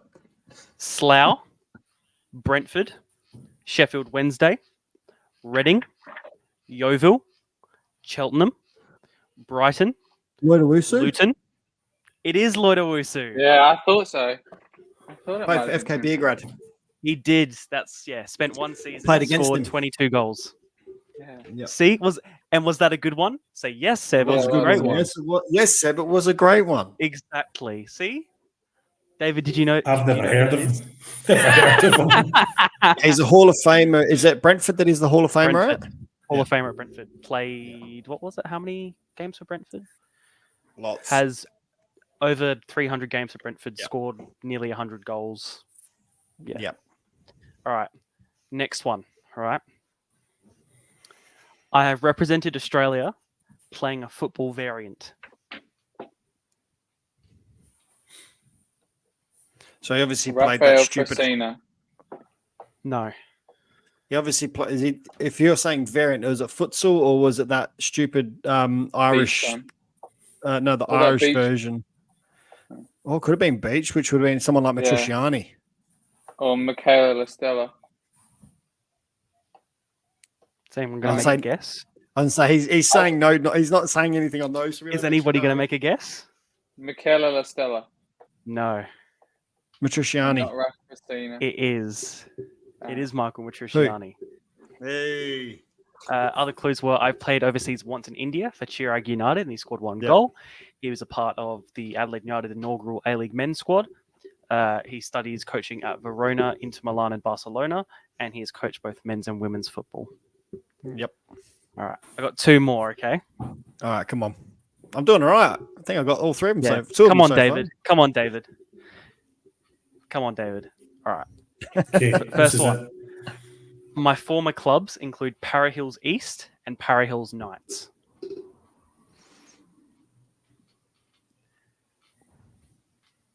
I'm going to say the next clue next because I know that's probably a hard one, all right? I support Man City with my favourite players being Leroy Sané and Jack Grealish.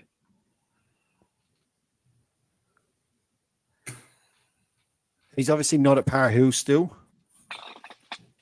Because you said former. Is that I right? like So you said gymnastics and long walks on the beach. no, but you said former. So you said former clubs was Para Hills and Para Hills East, yeah? So he's Correct. no longer at Para Hills? I'd say that's right. He's no longer not- there. Seb's not confirming if it's a he or a she. Para Hills East have a women's team as well? Or Para Hills have a Is women's it? team? It's not Tilly. It is. It is I was Tilly. going to say her because I remember It is hearing Tilly. in- I thought so. I knew it was. David, I you literally remember went to a hearing it. quiz night. Come on, David. Yeah. I spoke to her, Yeah, so she played but for I wouldn't have Para Hills known. Knights. I wouldn't have known that she'd played at Para Hills. Para Hills I wouldn't East have and known Para that. Hills Knights. You played WMPL with Para Hills Knights. Yeah, I When wouldn't they have had a known team. that. Sportsman City. Other clues were played interstate for Heidelberg. Other clue was that she's been in good form lately. Scored 4 goals in 2 games. And then the one that probably would have given it away was I'm a teacher and I also run my own podcast.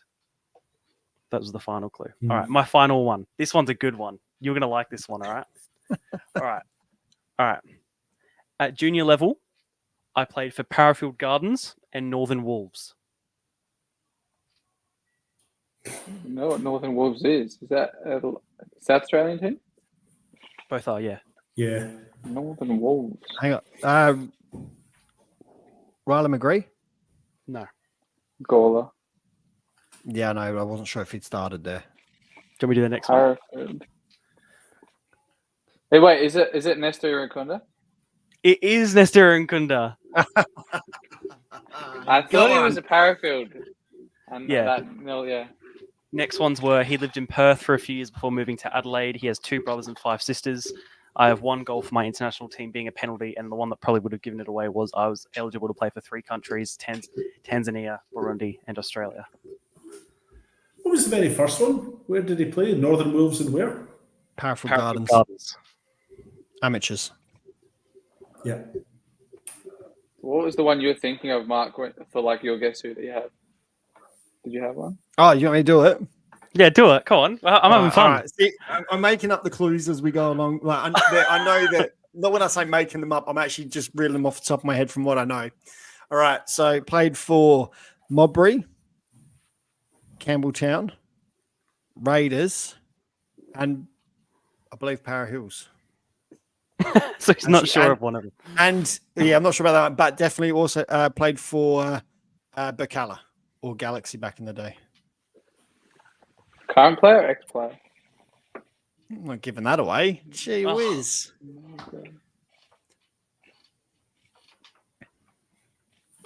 Trimboli? Jason Trimboli? Got it.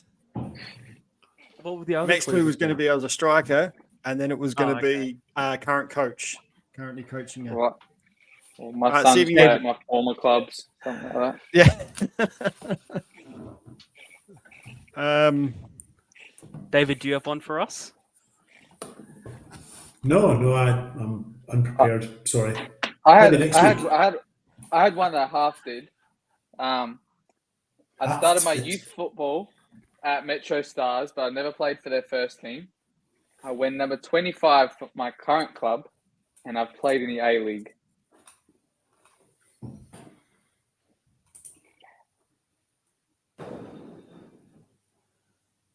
Ooh. What was the first clue? I started my youth football at Metro Stars, but never played for them in the first team. And he's played A-League. And he wears number 25 for his current club. I've got like an Adoity in my head. Who didn't? It's not. I know, yeah, but I still just had it in my head. Number 25. Who's 25? I can picture It's a very 25. random number. I can picture like for some reason Metro is coming to mind. Okay. 25. For some reason I'm thinking 25. Next clue? Nagel? No. He wears So 23. the first clue was I started my youth football at Metro Stars, but never played for them in the first team. So Awesome. Still doesn't. Okay. Next clue? Okay. Yeah. I've played in the Australia Cup round of 16 for 2 different clubs. That's past the Federation Cup. 2 different clubs.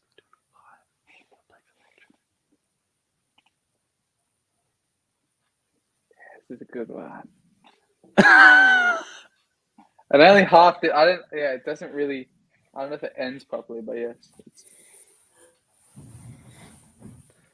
Not Temelkovsky. incorrect. Honestly, no, I don't think he's. He didn't raise it. He wasn't raised in SA. Yeah, Trying to think of players that have played. but he Was hasn't. it No, a- he hasn't played for Metro at senior level though. So it Oh, yeah, couldn't have good been. point. The other one that it kind of thinks that it could almost be was Chittadini. Henderson? But obviously, it's not Henderson. No, he's number 5. And he played for Metro first team. Yeah, He did. but Chittadini could have been a good one because he played for Olympic in like round of 16 or 32, and he's number 25 for Metro now though. But no. Next clue. Yeah. I've played 18 games for an A-League side. Laurie and Latanzio. scored- Yeah, it is. Got it. Yeah. The other one was going to be, and I scored 1 goal against A-League side, but obviously it wasn't while he was with an A-League side. It was while he was with Yeah. Campbelltown. Yeah. It's a good one, man. I had it just before you started saying the clue. I thought of it. It's a good one, Okay. man. How we have so much fun, don't we? David, Well, how's your David. night been? How's your night been, David? Oh, it's starting to drag now. Well, we'll end it off. I don't think. I think my problem is I probably don't have the same local knowledge as you guys, or even historical knowledge. But history is But like your it's thing, fun. though. It Now is. you know Yeah. it. And look, there's a couple I would have got in there. I would have got the Chelsea Dauber one, I think. I might have got the Tilly one, but I'm just not very good at this. I don't think. Well, now you got more and more. They're just getting added to your brain now. So any more quizzes you get, these ones at least. That's like you've given me the encouragement award, Alessio. Thanks. Participation. Well done Yeah. for being here, David. We thank you for showing up. Yeah. To end off, anything else anyone else wants to add? I was just going Just to a ask you guys. Sorry, on you go, Mark. I know you. I've got to find it. Oh, okay. I'll just go with the regular shout out to, there it is. Oh, look at that. Perfect. TJ goalkeeping Wrong way. Australia. Wrong way. Pointed the wrong way. Otherwise, yeah, on my screen, yeah. yeah. Either or. I'm pointing to both, all our socials as well, you see. So Shout out to TJ Goalkeepers Australia for sponsoring our Goalkeeper of the Year award. So if any goalkeepers out there need anything goalkeeper wise, please reach out to myself and I can point you in the right direction. Unless you know Tazzy, you can hit him up and he will help you out with any of your goalkeeping needs. So thank you very much to TJ Goalkeeping Australia. David. I was just going to ask you guys about this announcement that's been made late today about Football SA and Sassel extending their affiliation agreement. And as far as I can remember, that just means that Sassel sides can compete in the Cup, in the Federation Cup. It means that if there's a theme like respecting the referees, for example, that it carries through both leagues. But is that all it is? It's just an extension of the current affiliation. There's nothing else to it. There's no talk about promotion or relegation between the bottom of State League 2 and the top of Sassel Premier League or anything like that. It's just a continuation of what we already have. Look, I think it is. It's not that I'm aware of, and I mean Seb's probably in a better position to provide some info. I haven't read it yet, but it allows us extra FFA Cup or Australia Cup spots. So that's why we went from 1 to 2, was because we were able to bring in the Sassel under the umbrella. But prior to the affiliation, I correct me if I'm wrong, but I don't think Sassel was seen as was recognised by FIFA as a whole either. So it was actually seen out by FIFA. So Football South Australia is seen as a FIFA affiliate, whereas the amateur league wasn't actually seen as a FIFA affiliate. So therefore, so effectively, they could have made up their own rules. They could have done whatever they wanted. They could have changed it to 12 players a pitch or anything like that to a team, because they weren't actually seen by FIFA as an official football league. Yeah, so Sassel didn't come under Football SA, and because Football SA come under FIFA, that was the. So now they're that's my memory of it too. Yep. So as far as I'm aware, I don't think there's been anything extended upon that. So they're still same as what it has been the last couple of years for that first agreement in place. Yeah. So just looking at the statement that was put out, basically saying that the referees department's in charge of appointing referees to games and doing initiatives for that. The Orange Armband campaign will continue through Sassel. They'll host games like the Cup final at Service FM Stadium. They'll share the same management system as in, I think, Dribble, and then also insurance stuff as well. So pretty much, as you said, a continuation on what was already there for Sassel.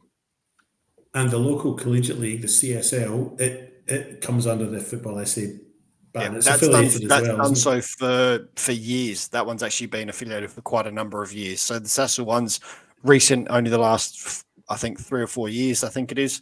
Hasn't been as long, whereas the CSL has been under the Federation for quite some time. Very interesting.